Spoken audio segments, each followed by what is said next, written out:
मुजफ्फरनगर से बड़ी राजनीतिक हलचल। मुजफ्फरनगर जिले की राजनीति में एक बार फिर बड़ा उलटफेर देखने को मिला है। पहले बुढ़ाना विधानसभा और अब चरथावल विधानसभा में समाजवादी पार्टी को बड़ा झटका लगा है। चरथावल विधानसभा क्षेत्र के चरथावल कस्बे में आज सैकड़ों मुस्लिम सपा कार्यकर्ताओं ने समाजवादी पार्टी को अलविदा कहकर राष्ट्रीय लोकदल का दामन थाम लिया। यह सियासी घटनाक्रम कैबिनेट मंत्री अनिल कुमार के नेतृत्व में हुआ, जहां भारी संख्या में मौजूद कार्यकर्ताओं ने रालोद की सदस्यता ली और जयंत चौधरी के नेतृत्व में आस्था जताई। कार्यकर्ताओं का कहना है कि अब वे रालोद के साथ मिलकर क्षेत्र में विकास और समानता की नई इबारत लिखेंगे। लगातार दूसरे विधानसभा क्षेत्र में सपा कार्यकर्ताओं का इस तरह से रालोद में शामिल होना आगामी विधानसभा चुनावों से पहले समाजवादी पार्टी के लिए बड़ा संकेत माना जा रहा है। मुजफ्फरनगर में रालोद की पकड़ मजबूत होती नजर आ रही है। जी अध्यक्ष बताया, आज सदस्यता ग्रहण की है काफी सैकड़ों लोगों ने।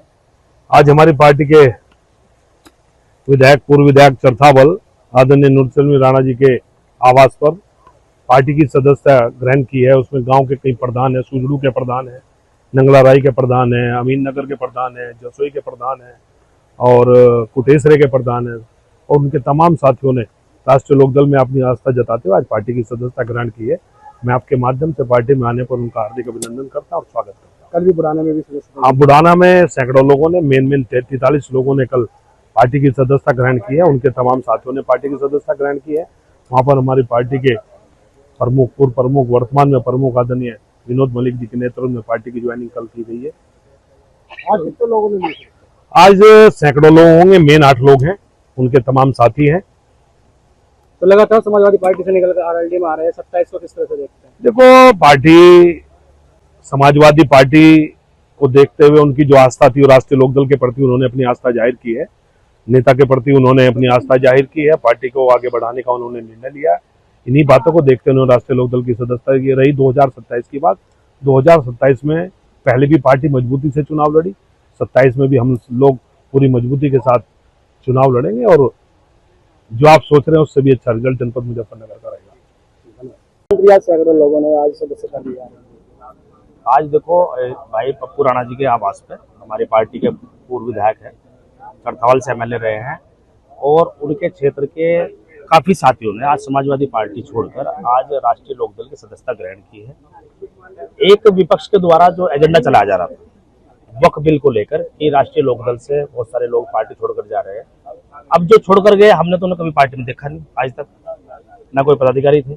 लेकिन अगर कोई बात आई है राष्ट्रीय लोकदल में, विशेषकर सभी समाज के लोगों का आस्था है, सभी समाज के लोगों की पार्टी है, सर्व समाज का हित यहाँ सुरक्षित है। आज क्योंकि एक सवाल खड़ा हुआ है वक्फ बिल को लेकर, तो हमारे मुस्लिम समाज के तमाम जिम्मेदार प्रधानों ने अपने साथियों के साथ में आज राष्ट्रीय लोकदल की सदस्यता ग्रहण की है और तमाचा उन विपक्षी पार्टियों को मारने का काम किया है जो इस बिल को लेकर राजनीति करने का काम कर रहे हैं। कल बुढ़ाना भी बड़ी तादाद में समाजवादी छोड़ के रालोद में आया है। मैं वही बात कर रहा हूँ, समाजवादी पार्टी का जो जनाधार है वो खिसक चुका है और उसका सबसे बड़ा उदाहरण मीरापुर हमने जितना काम किया, उसके बाद कुंदरकी 1,45,000 वोटों से हमने जितना काम किया है और वहां के तमाम मुस्लिम भाइयों ने तादाद में वोट जो है एनडीए गठबंधन के प्रत्याशी को देना काम किया था और ऐसे ही हर समाज का वोट जो है एनडीए को मिल रहा है।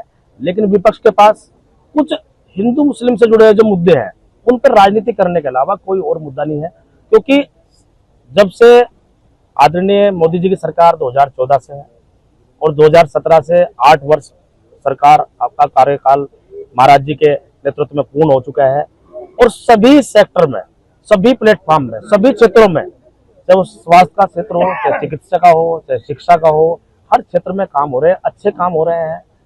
तो कुछ ऐसे जो हिंदू मुस्लिम से जुड़े मुद्दे तो उसमें विपक्ष राजनीति करने का काम था। मैं तो यही कहूंगा विपक्ष के लोगों को, जो मुद्दे कई बार सत्ता पक्ष से छूट जाते हैं, उन मुद्दों को, जनहित के मुद्दों को विपक्ष को उठाना चाहिए। विपक्ष भी लोकतंत्र में, विपक्ष का भी एक महत्वपूर्ण रोल होता है, वो भी सत्ता पक्ष के लिए एक आईने का काम करता है, तो एक आईने के रूप में अपना कार्य उनको करना चाहिए, ना कि राजनीति।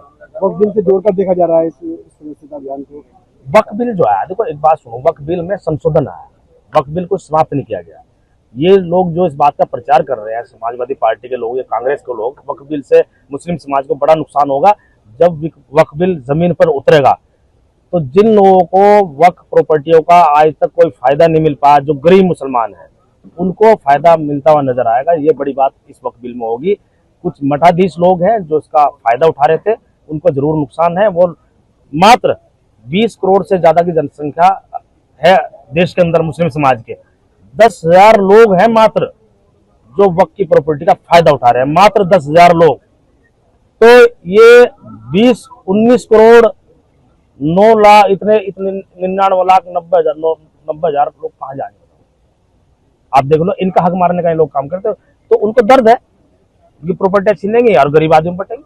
मंत्री जी, मुजफ्फरनगर में पूर्व मंत्री है और कांग्रेस के आते हैं, जो बड़ी तादाद में उन्होंने वक्फ संपत्ति कब्जाई हुई है। यही तो है अध्ययन। देखो, इसीलिए समय समय पर कोई भी विधेयक सरकार लाती है, समय समय पर उसमें संशोधन इसलिए आवश्यकता पड़ती है क्योंकि समय के अनुसार उसमें बहुत सारे व्यवहारिक चेंज जो जमीन पर आ जाते हैं। तो जो वक्फ बिल था काफी समय पूर्व में आया था, तो अब जो व्यवहारिक तौर पर जो जमीन पे जो दिक्कत आ रही थी उसको लेकर बिल आया है। और इसमें हमारे मुस्लिम भाइयों को कोई खतरा नहीं है। हमारे मुस्लिम भाइयों को इसमें जो है आश्वस्त रहना चाहिए। इसमें निश्चित रूप से हमारे मुस्लिम भाइयों को फायदा होगा। महिलाओं को कोई अधिकार नहीं होगा, महिलाओं को अधिकार होगा। और एक गरीब मुसलमान जिसको हमेशा हर चीज से दूर रखा जाता है, उसको निश्चित रूप से इस बिल से फायदा होगा। ठीक है।